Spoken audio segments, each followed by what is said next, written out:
So I'm dedicating this sermon to the Reverend Dr. Charles Ainley Hammond, who is a former moderator of our denomination and my mentor. And he gave me this little object illustration years ago that I've used a few times.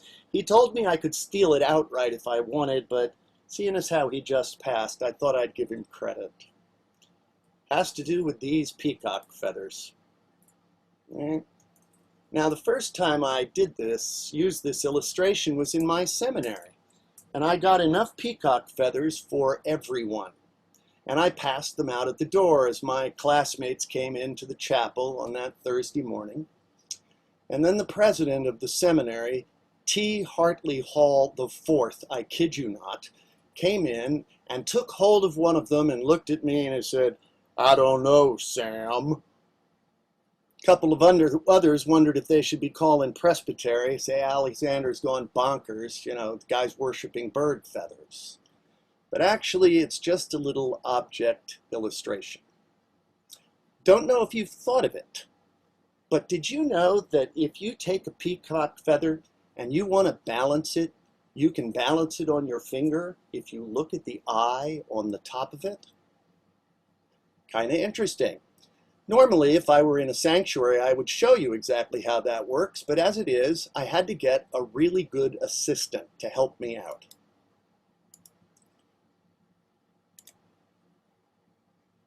And let's see how she does. Look at that. She's looking at the eye on the peacock feather, and she can stay in balance. All right, we'll try it again. Very good, Bonnie. Excellent, excellent. Okay, that was kind of fun. We did it. But, you think about it. You think that's impressive? You ought to see this. Bonnie then moves on because if you keep your eye on that eye at the top of the peacock feather, you can also balance it on the end of your nose. Well, at least I thought so. I can't have Bonnie miss this one, so we're going to do it this way. There we go. She's doing that. And there it is, but soon we will get to the nose. Here it is.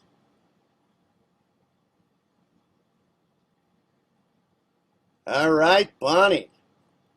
That's how it's done, okay? And if only Peter had known this, he might have been able to be reminded that if you kept your eye on Jesus, you could stay above the water. All right, because what happened in this little passage?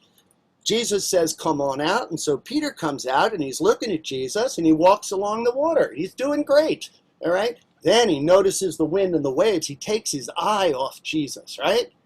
And he starts to sink until Jesus calls his name back.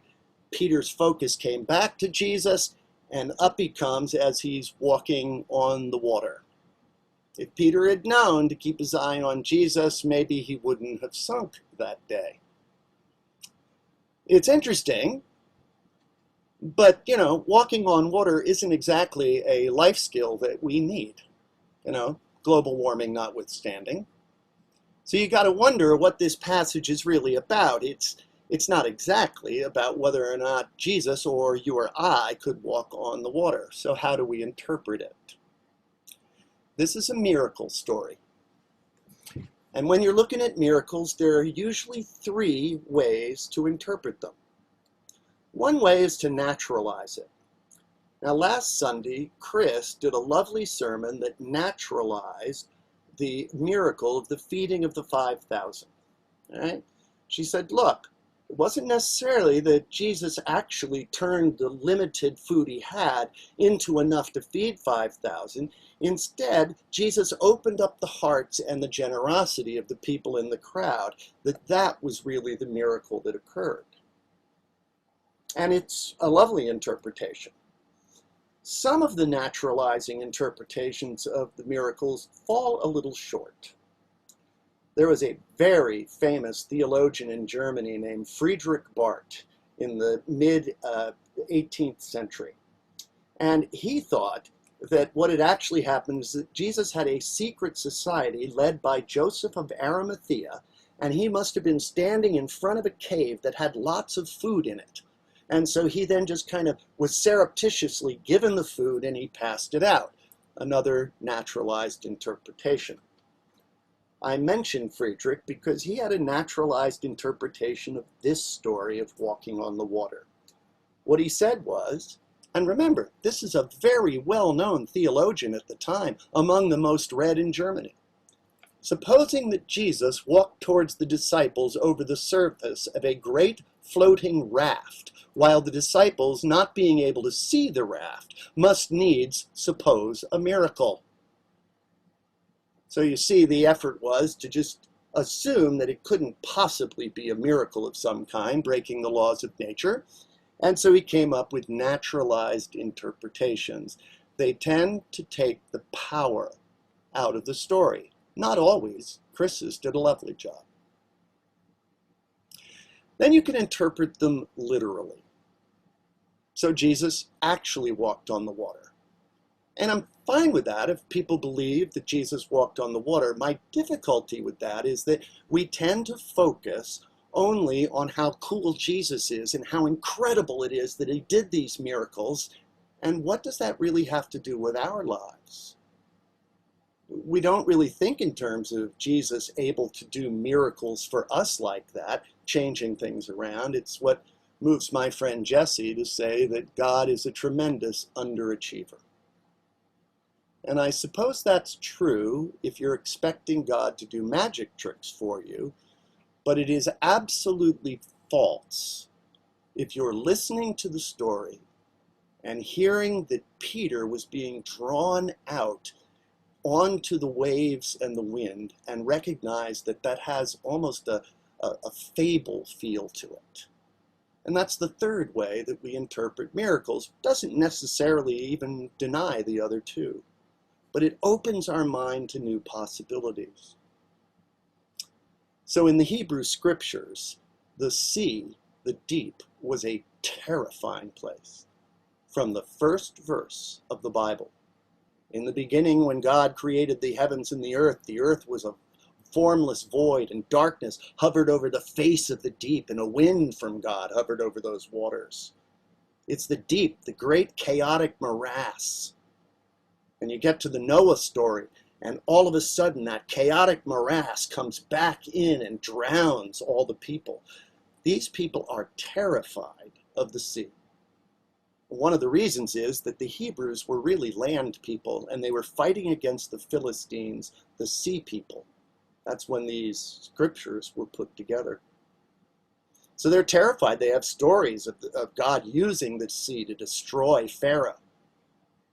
And then, of course, there's Psalm 69.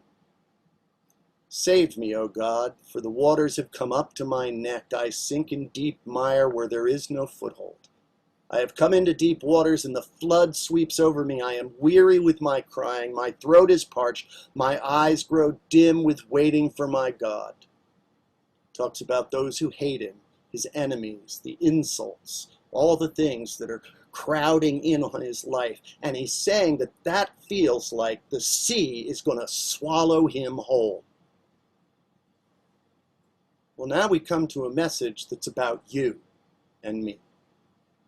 Now we come to a message that is broader than just what Jesus did or some naturalized interpretation. And instead we start to ask the question, what are those times of challenge that threaten to swallow you up? There are, of course, the moments of catastrophe in our lives. We lose a job, we get sick, lose deep friendships, people that we love. Sure, these are our catastrophes, the struggles we have with our children. Those are difficulties, and they can make us feel like they're swallowing us up, but there's also that sense in which we could navigate a lot of those if there wasn't something going on the inside of us that made us feel like we were falling short in the midst of those catastrophes. What we noticed during the pandemic is that mental health is deteriorating. And there's a reason for that. The pressure is on, and all the things that we've put in place to stabilize our lives are being kind of pulled away, and it exposes the wounds and the hurts inside us that make us feel as though we're being swallowed whole. Springsteen says, well, everybody's got a secret something, Sonny, something they just can't face. Some folks spend their whole lives trying to keep it. They carry it with them every step that they take. We all have that wound and secret inside. The thing that we have some shame about, and it gets exposed in the middle of catastrophe. It gets exposed when we're under tension. And it's when we start to act in ways that disappoint ourselves. Have you noticed maybe over the last few months that there are times when you are the worst version of yourself? That's certainly been true for me. Because the fear comes in, people respond in difficult ways, and it reflects on who you think you are, and things start to devolve.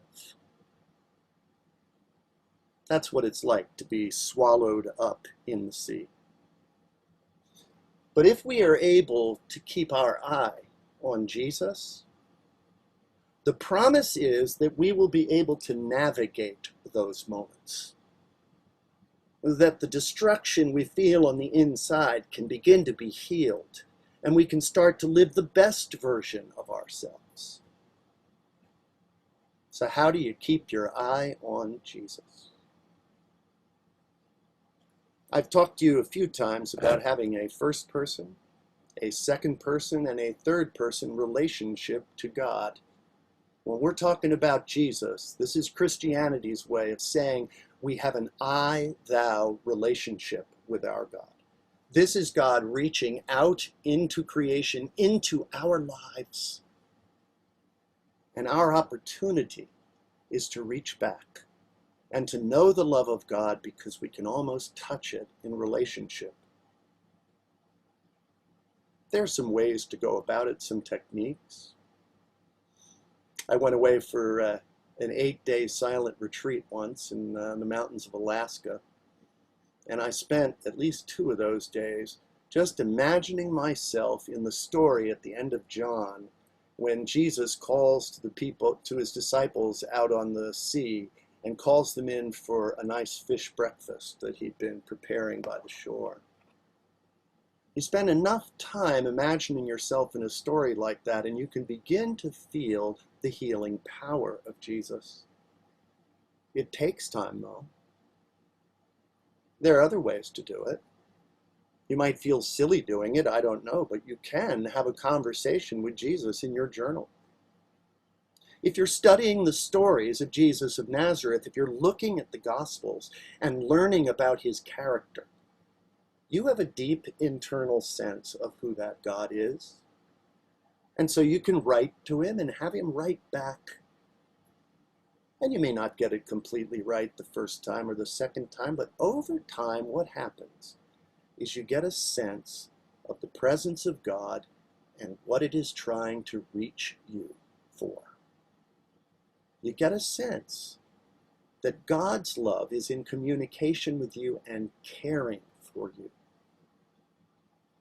It's an important moment.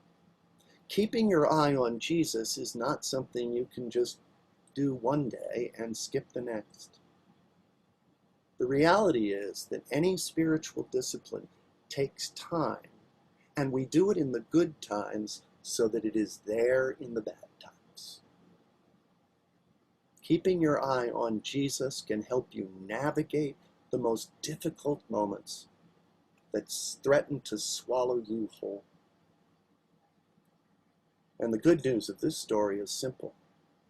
If you engage in that kind of relationship, Jesus reaches out to you as you start to sink. Many of us can tell you that. Many of us have been through those moments when we somehow hear the voice of Jesus that heals the heart and lifts us up. It's the promise of the story as we walk along the water that threatens to destroy.